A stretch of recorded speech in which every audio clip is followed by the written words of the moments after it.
everybody. Thanks for joining us. Welcome to Film Stripped. I'm Seth. Hello, I am Paul. All right, we're going to talk about Get Out today. Released in February of this year, 2017. Directed by Jordan Peele.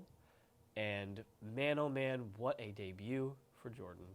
What'd you think about the movie? What'd you think?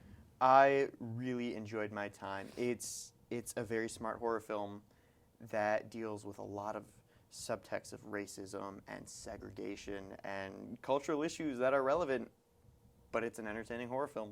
It's crazy how good it is. Yeah. It's so smart. It's so satirical. It's more than just a horror film. I feel like it's very scary to different people for very different reasons. Yeah.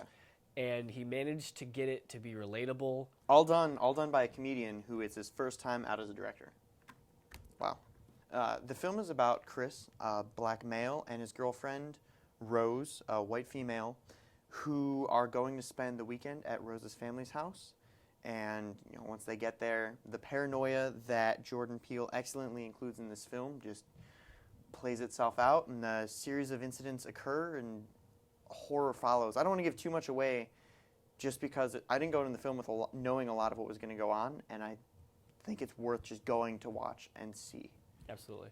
I think it's interesting you use the word paranoia, because I feel like paranoia has a connotation where it's unjustified fear, but Chris's fear is very justified. Mm-hmm. Not only because we're in a horror film, so something's going to happen, but it's something that you can be afraid of as a black man, going to meet your white girlfriend's entirely white family.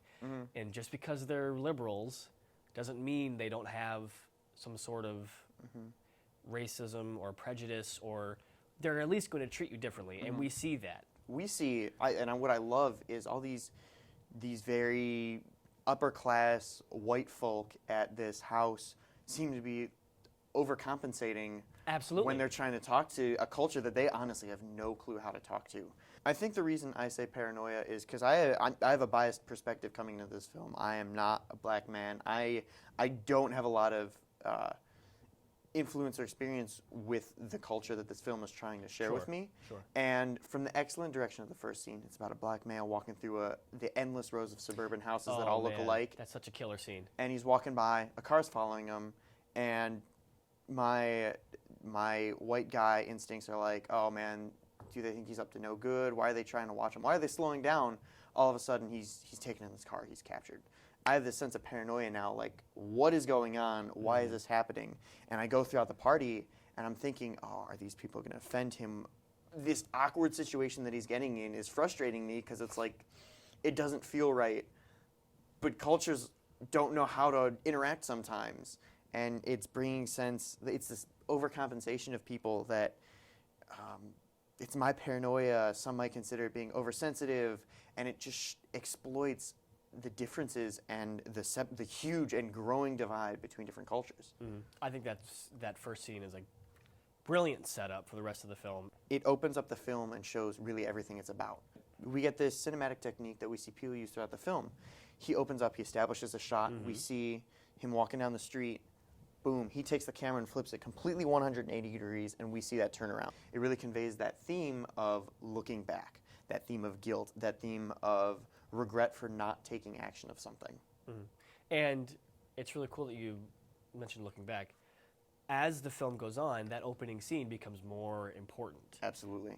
Because it starts to reveal other things that happened. It's not just the tone. It plays into the narrative. It's incredible. It's so ingrained in the entire film, and it's just the first, not even 2 minutes. Something that I praise this film for is it's contained. A lot of movies are getting big. This one talks about it. This one is a film just about a couple days, not even about these occurrences, and we find out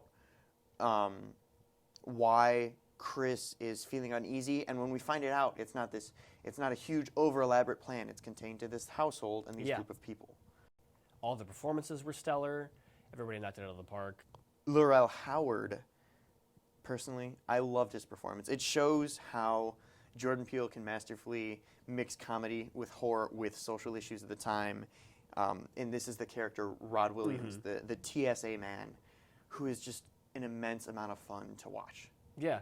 I also love that they use him not just as comic relief. he plays an integral part in the story. Absolutely. He matters. If you take him out, the film changes. And he's important to the narrative, too. The audience sympathizes with him because for a second we think that he's going to be the new protagonist. And we already like this guy. He's funny. He's entertaining. So I'm willing to follow him as he discovers things about this household until the end of the film. It shows just how brilliant Peele's writing is. Again, like we've talked about it before, I'm a white dude.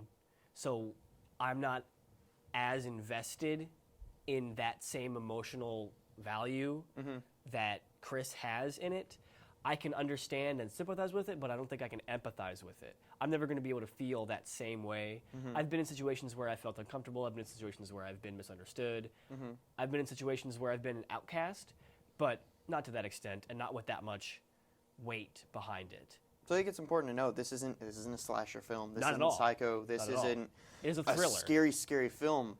It's scary, but it's also because it's thematically scary. My problem is with the end of the film, as the scarier elements do progress, there's one or two jump scares. One of them is just a lady walking through a doorway. We're hit with loud music. Why? You couldn't have scared me any other way. And Well, even, he can, and he does throughout the rest of the film. my other concern is I think it kind of lost sight of its theme. This tension that we feel, this uneasiness with cultures, just kind of gets lost in this last act, and we're focused on him trying to get out instead of the social differences that we've been built up throughout the rest of the film. I disagree with that, actually. The interesting part to me was the racism and the prejudice and all that stuff gets turned into this spot of very straight, they're envious in a way. And that's not the way that stuff typically goes. I think that the last act and the whole ending of it when they reveal what's going on is even more intriguing. See, I don't think that happens at the end. We find out that that people are overcompensating because it's cool to accept different cultures, even though you might not know how to. But I'm saying at the very end of the film, that doesn't really play a part. That's what it's all about. They're black is in fashion. They're accepting the culture to the nth degree. He took that idea of white liberal racism and brought it up to like, I want to have all the black friends. It's more than just wanting to have a black friend. It's Then wanting where is to that in the be. last 10 minutes of the film, the last 15 Oh, minutes well, of the film? that's your resolution. Yeah, I'm not resolved with these themes. I'm not getting that this tension is still here. The tension's not supposed to be there. The film is concluding. The Yeah. tensions are wrapped up. Then are you saying the tensions of the culture is wrapped up too? Okay, I see what you're saying. They're not drawing attention to the themes that they tried so hard to throughout the rest of the film bring to light. But the end of the film is about resolving the narrative, not about resolving the themes. Okay. But you've been hammering home so much that all of this film is about who they are as a culture, and it is. And you can see, even though these white people are just trying to compensate, and they're trying to do what's popular now. Once Chris goes into that basement, it looks like a 1950s style basement. You can try all you can to be guilty about what's happened in the past and do your best to at least interact with another culture, but your past culture is still there. It's not going to leave you unless you destroy your basement, unless you destroy that house. It's not going away. Sure. It's always going to be a layer underneath. We also talk about these two cultures having a growing divide between them, and it's a growing inability to communicate with each other or understand each other or empathize with each other.